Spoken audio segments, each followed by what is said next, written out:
La France est-elle condamnée à une croissance léthargique? Sur la période 2008-2013, la moyenne annuelle ne dépasse pas 0,4%. 2014 s'inscrit dans ce prolongement et les perspectives pour 2015 ne sont guère encourageantes. La croissance est certes restée plus forte en Allemagne et surtout aux États-Unis. Mais là aussi, on note un ralentissement de la croissance potentielle. Nous avons évoqué récemment sur Xerfi Canal les thèses de Robert Gordon.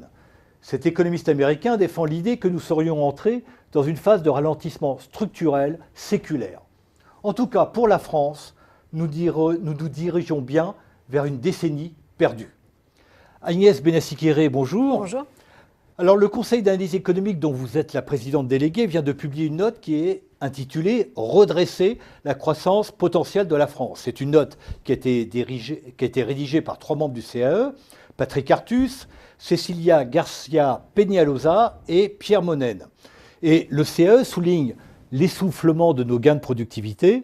C'est notamment le cas dans l'industrie manufacturière. Oui, alors vous avez cité effectivement les chiffres sur la croissance du PIB. Nous nous avons concentré sur la croissance du PIB par habitant, qui sont pires en fait dans la comparaison avec l'Allemagne, parce que nous avons quand même une croissance encore démographique, qui fait que la comparaison avec l'Allemagne est encore moins flatteuse.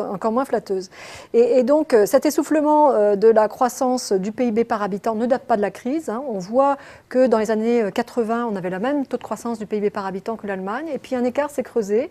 Et alors on peut se comparer à tel ou tel pays. Bien sûr, il y a des pays pires que la France, comme l'Italie par exemple, mais il y a des pays qui vont nettement mieux. L'Allemagne, la Suède a à peine vécu donc un ralentissement de l'activité. Bon, il y a eu évidemment l'effet de la crise, mais est resté en croissance du PIB par habitant positive. Donc d'où vient cet essoufflement? La croissance du PIB par habitant est naturellement reliée à la fois au gain de productivité et au taux d'emploi de la main-d'œuvre.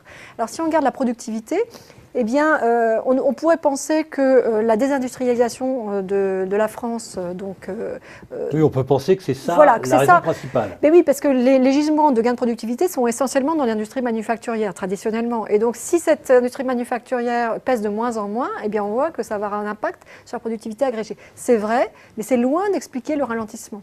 En fait, mais néanmoins, on a un essoufflement des gains de productivité dans l'industrie plus fort en France qu'aux États-Unis ou en Allemagne. Alors on a aussi, donc c'est ça, nous a vraiment choqué qu'il y ait un tel ralentissement de la productivité dans l'industrie manufacturière qui elle-même est normalement le pilier des gains de productivité de notre économie. Alors c'est compensé un petit peu par la hausse des gains de productivité dans les services aux entreprises, qui est par hasard, une espèce de transfert avec l'externalisation de certains services, mais il faut aller plus loin par rapport à ça. Et la note se concentre sur 2 sujets majeurs, qui sont, 1, la formation de la main-d'œuvre, et 2, les incitations à investir et à innover. Alors, on va revenir sur les problèmes de main-d'œuvre. Je voudrais revenir quand même sur la vision sectorielle que vous posez dans la note sur l'évolution et l'essoufflement de ces gains de productivité. Vous insistez bien sur l'essoufflement des gains de productivité dans l'industrie, dans les services domestiques, mais vous montrez que dans les services aux entreprises et les services financiers, ce n'est pas le cas. C'est plutôt l'effet contraire. C'est l'effet des nouvelles technologies? Alors, sans doute en partie. Bon, il faut être un tout petit peu prudent quand on parle de productivité dans la finance, par exemple, parce qu'on ne sait pas très bien la mesurer. Néanmoins, on voit que les entreprises ont eu tendance depuis longtemps à externaliser une partie de leurs activités, dont certaines sont à faible productivité, mais d'autres sont à forte productivité.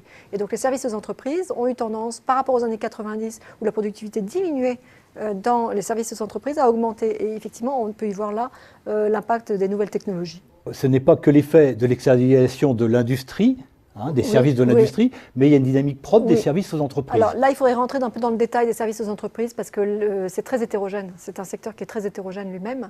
Et il se peut aussi qu'on ait dans ce domaine-là des secteurs avec des prix qui ont évolué sans rapport avec les prix dans l'industrie, ce qui fait qu'on a une sorte de rente qui s'établit dans ces secteurs-là. L'OCDE a montré que certains de ces secteurs sont peu déréglementés et donc du coup on peut avoir, et d'ailleurs c'est un problème pour la compétitivité, on peut avoir des rentes qui se logent ici et donc qui apparaissent comme des gains de productivité, mais en fait c'est des évolutions de prix relatifs entre les services aux entreprises et l'industrie manufacturière. Alors, quel autre aspect, avant de rentrer dans l'aspect emploi qui est important dans la note, quelle place vous accordez au problème de l'investissement en France dans cet essoufflement de la productivité? Oui, alors c'est très important. Bon, l'investissement aujourd'hui est en panne en France, mais en fait, si on regarde sur longue période, il n'y a pas véritablement de problème majeur d'investissement sur le plan quantitatif. On a traditionnellement un taux d'investissement public et privé élevé en France, relativement élevé en France et relativement stable. Et pendant la crise, l'investissement en France ne s'est pas effondré. Bon, il s'est arrêté, mais il ne s'est pas effondré.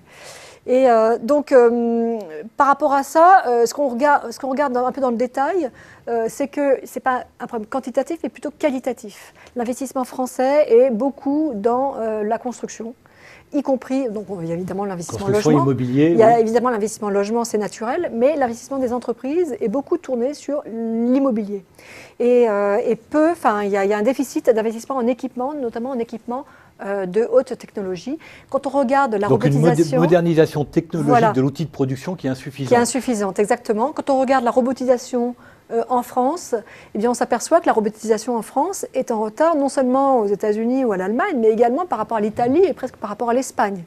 Donc on voit là qu'on a à la fois un investissement quantitativement qui est relativement satisfaisant, mais en même temps un retard sur les équipements sophistiqués. Alors dans la note du CAE, vous mettez l'accent aussi sur la question de l'emploi et de la formation de la force de travail. Alors ça, c'est un élément absolument essentiel. Donc on peut se poser d'ailleurs la question, on la pose dans la note, les auteurs la posent dans la note, du rapport entre le manque d'investissement dans les technologies sophistiquées et la faible formation de la main-d'œuvre. Quand vous regardez, les enquêtes PISA de l'OCDE ont été beaucoup commentées. On voit que le score de la France est bon, sans être exceptionnel. Il décline au cours du temps, notamment par rapport aux autres pays, mais surtout qu'il y a un nombre élevé de jeunes, donc là il s'agit des jeunes de 15 ans, qui ont des compétences insuffisantes. Quand on regarde les enquêtes de l'OCDE sur la population active, ça c'est moins commenté et la situation est beaucoup plus défavorable encore. C'est-à-dire qu'on voit qu'en termes de compétences mathématiques, par exemple, simples ou de compréhension de texte, eh bien la France est dans une situation très défavorable par rapport à d'autres pays. On a un score moyen en France qui est à peu près au niveau de l'Espagne, alors qu'il y a 30 ans, les gens qui sont actifs aujourd'hui, ils ont fait leurs études il y a longtemps. On a en quelque sorte un problème de défaut de nos systèmes d'éducation face au changement technologique. Et oui, parce que l'éducation des personnes aujourd'hui qui ont 30 ans de métier, si vous voulez, ça vient de leurs études qu'ils ont fait il y a 30 ans. Et là, on voit qu'il y a 30 ans, l'éducation en Espagne était en retard par la France, retard qu'elle a comblé maintenant. Et ça vient après de l'enseignement tout au long de la vie. Et là, il y a vraiment un défaut du système parce qu'on ne devrait pas avoir un niveau aussi déficient de compétences pour la population active. Et là, évidemment, ça entraîne des drames absolus, à la fois sur le plan personnel et sur le plan de l'économie, qui est que quand une personne a faible niveau de compétences, de base, de lecture, d'écriture et mathématiques, quand cette personne perd son emploi, c'est extrêmement difficile de la reformer sur un nouvel emploi.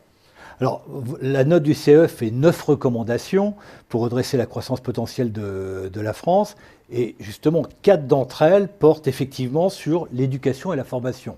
Est-ce que vous pourriez nous en dire un mot? Oui, alors il y a plusieurs champs d'application et on voit qu'il y a des marges de manœuvre. Ça, c'est le côté positif, c'est qu'on voit qu'on n'a pas épuisé les marges de manœuvre en termes de réforme pour élever la croissance potentielle. Alors, il y a d'abord l'enseignement professionnel pré-bac, où on voit que cet enseignement professionnel mêle assez peu, finalement, enseignement académique et dans l'entreprise, puisque seulement 12% des élèves en formation professionnelle pré-bac sont en alternance, alors que la proportion est de 100% en Allemagne. Donc là, on voit que l'enseignement est un peu déconnecté des besoins des entreprises, à la fois donc, pour les élèves qui y sont, mais aussi en termes de flexibilité par rapport aux besoins du secteur des entreprises. Les cartes de formation n'évoluent pas assez vite en fonction des besoins de nos entreprises. Alors, il ne s'agit pas de former des élèves strictement aux emplois qui se présentent tout de suite. Il faut penser à la suite, il faut les former pour leur permettre d'avoir une évolution professionnelle, mais on peut tout à fait réfléchir à mêler ces deux logiques d'un enseignement général solide et en même temps de tourner vers l'emploi immédiat à la sortie de ces formations. Donc là, le Conseil d'analyse économique prépare une note en ce moment sur l'apprentissage où il y a des choses à faire très rapidement. Pour conclure, Agnès Benassi-Kéré, on a parlé d'investissement, on a parlé de technologie, on a parlé de recherche-développement. La note insiste beaucoup sur le problème de la formation. Est-ce qu'on n'est pas là face à la crainte que la France est en train de rater ce tournant de la révolution industrielle des technologies de l'information et que l'investissement, aussi bien en formation qu'en équipement, est insuffisant? Oui, tout à fait. Alors on voit sur le volet enseignement supérieur, c'est tout à fait net, on voit qu'il y a des formations qui ont un énorme succès. À la fois, les élèves veulent y aller et la réussite en termes d'insertion professionnelle est avérée, avec vous avez des formations IUT, DUT, avec des taux de chômage dans les années qui suivent de 4% seulement. Et on voit que ces formations sont contraintes parce que la capacité n'est pas assez grande. Et donc, une des recommandations majeures de cette note, c'est augmenter la capacité des formations technologiques, pas forcément très longues, hein, les ingénieurs il en faut, mais également plutôt courtes, qui ont démontré leur succès en termes d'insertion professionnelle et dont les entreprises ont besoin pour poursuivre, pour investir dans les nouvelles technologies et progresser en termes de productivité. Et donc réallouer les moyens de certaines formations qui sont peut-être trop ouvertes, avec peut-être un peu trop de monde par rapport aux débouchés professionnels, et réallouer les moyens vers ces formations technologiques. Donc une note du Conseil d'analyse économique disponible sur son site, Redresser la croissance potentielle de la France. Agnès Benassi-Kéré, je vous en remercie. Je vous en prie.